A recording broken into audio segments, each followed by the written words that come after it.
नमस्कार मित्रांनो, आपण आरोग्याबद्दल नेहमीच व्हिडिओ करत असतो, पण आज एक वेगळा आपला ऑर्गन अवयव त्याबद्दल व्हिडिओ आहे। तो म्हणजे आपली त्वचा, स्किन। पण आपल्या बाकी अवयवांना जशी न्यूट्रिशनची गरज आहे, योग्य पोषणाची गरज आहे, तशी त्वचा हा आपल्या शरीराचा सर्वात जो मोठा अवयव आहे त्याला सुद्धा पोषणाची गरज आहे।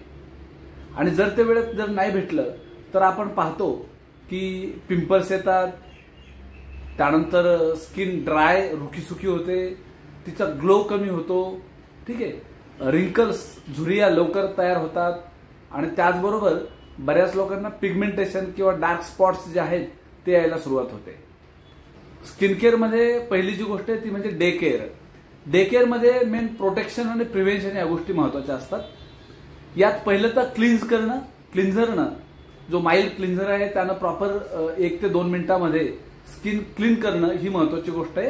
प्रॉपर सर्क्युलर मोशननं ओल्या चेहऱ्यावर क्लिन्झर लावून फिंगर टिप्सनं क्लीन्स करणं महत्त्वाची गोष्ट आहे, ज्यानं डर्ट आणि इम्प्युरिटीज ज्या आहेत त्या निघून जायला मदत होते आणि जे आपले सिबॅसियस ग्लँडचे पोर्स आहेत ते ओपन होतात, त्यातली जी आतली घाण आहे ती पण निघून जाते।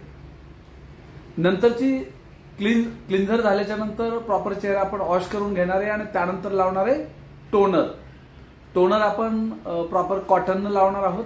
त्यानं काय होणार आहे की पीएच बॅलन्स होणार आहे आणि त्याचबरोबर जे आपले पोर्स ओपन झालेत ते पुन्हा परत मिनिमाइज किंवा नॉर्मलाइज व्हायला मदत होते। तिसरी जी स्टेप आहे ती आहे मॉइश्चरायझर, म्हणजे क्लिन्झर, टोनर, मॉइश्चरायझर ह्या 3 स्टेप्स बेसिक आहेत।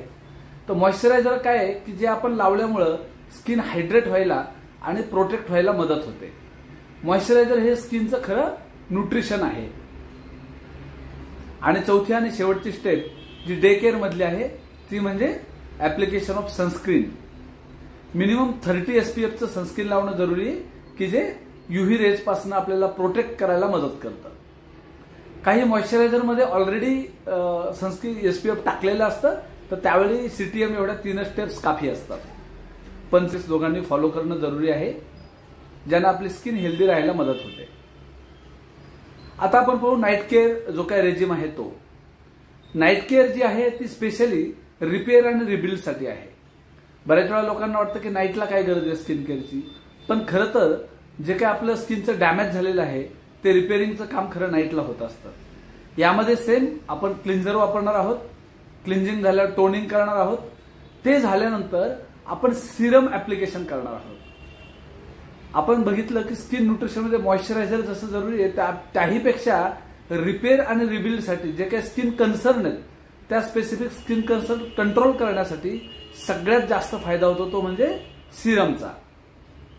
मग तुमचं ड्रायनेस आहे, डलनेस आहे, रिंकल्स आहेत, लूज स्किन आहे किंवा पिगमेंटेशन आहे किंवा व्हॉटएव्हर स्किन कन्सर्न आहे, त्यानुसार तुम्ही जे काही पर्सनलाइज सिरम आहे ते वापरू शकता आणि ज्याचा रिझल्ट आहे 2 ते 3 आठवड्यामध्ये ट्रिमेंडस रिझल्ट दिसायला सुरुवात होतो। आणि सिरम वापरल्यानंतर परत नाईटला तुम्हाला मॉइश्चरायझर लावायचंय, नाईटला सनस्क्रीन लावायची गरज नाही। हे डेली स्किन केअर आपण डे आणि नाईट रेग्युलर करणार आहोत, पण एक वीकली स्किन केअर पण महत्वाचं आहे की ज्या ठिकाणी जास्त काही प्रॉब्लेम आहेत तर त्या ठिकाणी हे स्पेशल गरजेचं आहे आणि इतर ठिकाणी पण आपण किमान आठवड्यातून एकदा वीकली स्किन केअर करणं जरुरी आहे। यामध्ये आपण क्लिन्झिंग करणार आहोत, त्यानंतर एक्सफोलिएशन करण्यासाठी स्क्रब वापरणार आहोत। ह्या स्क्रबनं डीप क्लिन्झिंग होतं, डेड सेल्स आहेत त्या निघून जायला मदत होते। त्यानंतर आहे टोनिंग, नंतर आहे फेस मास्क।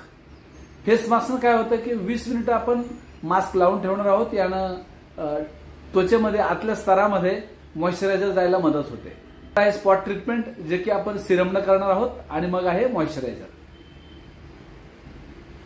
काही लोकांना स्पेशली डोळ्याच्या सभोवताली ब्लॅक पिगमेंटेशन झालेलं असतं किंवा पफिनेस, सूज आलेली असते किंवा डल स्किन झालेली असते, तर त्या केसमध्ये आपण आय क्रीम वापरणं जरुरी असतं। क्लिन्झिंग टोनिंग झाल्याच्या नंतर जे काय आय क्रीम आहे ती फिंगर टिपवर घेऊन, हे जे काही बोट आहे करंगळी शेजारचं, फिंगर टिपवर घेऊन इनर टू आउटर साईडला असा हलक्या हातानं आय क्रीम लावणं जरुरी आहे आणि ते झाल्यावर आपण रेग्युलर सिरम लावणार आणि नंतर मॉइश्चरायझर लावणार आहे। ती डोळ्याच्या सभोवताची स्किन जी आहे ती चांगली व्हायला मदत होते। आपण स्किन टाइप्स पाहू मेनली 5 स्किन टाइप्स आहेत. पहिली आहे नॉर्मल, दुसरी आहे ड्राय म्हणजे रुखीसुखी, ज्याला आपण हायड्रेटिंगचे सीटीएम वापरणार आहोत. तिसरी आहे ऑइली, ज्याला आपण बॅलन्सिंगचं सीटीएम वापरणार आहोत. चौथी आहे कॉम्बिनेशन, ड्राय आणि ऑइलीचं कॉम्बिनेशन आहे. ठीक आहे, त्या ठिकाणी आपण काही ऑइली काही ड्रायचे प्रॉडक्ट वापरणार आहोत. आणि पाचवी आहे सेन्सिटिव्ह, की ज्या ठिकाणी कोणते प्रॉडक्ट सूट होत नाहीत त्या ठिकाणी फक्त तेच प्रॉडक्ट आपण वापरू शकतो जे डर्मेटॉलॉजिकली टेस्टेड आहेत.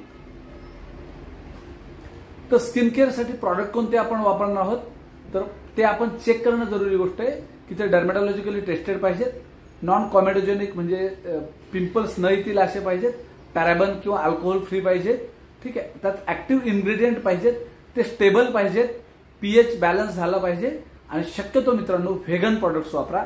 व्हेगन प्रॉडक्टचा रिझल्ट जो आहे तो स्किन केअर किंवा स्किन न्यूट्रिशनसाठी जबरदस्त आहे. हे करता करताच आपल्याला इतर ओव्हरऑल बॉडीच्या ज्या काही टेक्निक्स आहेत, टिप्स आहेत त्याही वापरणं जरुरी आहे. जे म्हणजे प्रॉपर डाएट पाहिजे, स्किनसाठी proteins, vitamins, specially vitamin C, biotin ह्या गोष्टी बी कॉम्प्लेक्सच्या जरुरी आहेत. त्यानंतर ओमेगा 3 स्किनसाठी खूप जरुरी आहे. फायबर पोट साफ राहण्यासाठी खूप जरुरी आहे. प्रॉपर हायड्रेशन, प्रॉपर पाणी पिणं महत्वाची गोष्ट आहे. इनफ प्रॉपर साऊंड स्लीप होणं महत्वाची गोष्ट आहे. स्क्रीन टाइम किंवा मोबाईलचा वेळ जो आहे तो कमी करणं जरुरी गोष्ट आहे. ठीक आहे, उन्हात अनावश्यक जाणं विदाऊट सनस्क्रीन हे तर चुकीची गोष्ट आहे. आणि स्किन केअर रेजिम जो काय आपण बघितला त्यामध्ये आपण कन्सिस्टंट राहणं ही जरुरी गोष्ट आहे. तुम्हाला जर त्याबद्दल स्पेसिफिक काही अडचणी असतील तर ते विचारू शकता. आपण व्हिडिओ कॉलवर नाही का त्याचं जे काही स्किन कन्सर्न आहे ते चेक करून त्यानुसार तुम्हाला प्रॉपर सोल्युशन जे आहे ते देऊ शकतो. धन्यवाद.